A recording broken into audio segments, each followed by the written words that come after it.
Snakes are broken down into multiple different genera. You have the boas and pythons. These are what are considered the most primitive of the snakes. You have more sophisticated snakes like elapids and vipers. But what about the rest of them? Those have been classified into what is called the colubrid snakes. It's kind of a junk category that's further getting diversified. That is my favorite category because it's diverse. And my favorite ones are the big ones. And we don't have any gargantuan ones, but we've got some of fair size. For example, you've seen before our Madagascar giant hognoses.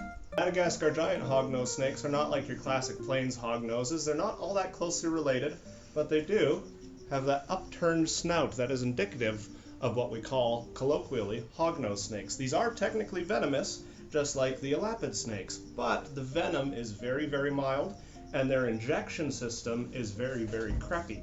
As opposed to having a hollow fang that injects, they just have large teeth in the back and kind of a toxic saliva. So if Rook here was to bite me and chew and chew and chew, it wouldn't do much.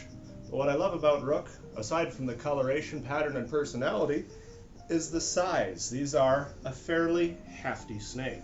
Pituophis. This is one of my favorite genus of snakes. We actually have some Pituophis that are native to British Columbia. If you head towards the interior where it's a little bit more deserty, you'll find Great Basin gopher snakes. We can't have those because they're protected by the Wildlife Act, but we can have some pine snakes. These are Louisiana pine snakes, and the cool part about these is, well, this is sad actually. They're not doing that well in the wild, but we are lucky to have these.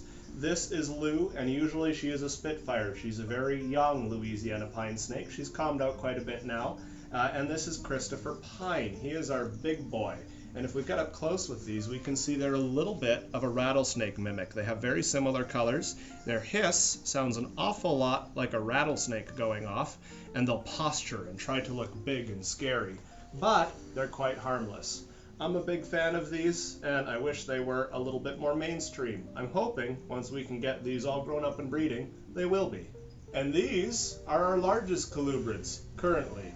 These are Tyus mucosa, known in English as Indian giant rat snakes, and they look a little small when they're all curled up. This little lady here is Cannonball. She's not quite as socialized, and the one coming up on us is Mr. Gunmetal. And he's a large male, but nowhere near the record size for these. These are quite long and lanky, not quite as thick as the pine snakes, colubrids, and they're very opportunistic. There's not much they won't eat. They are probably my favorite snake that we keep. It's hard to say that. I have a lot of favorites, and you'll hear me say that about more of them as well. But this is certainly among them. I just love how they handle.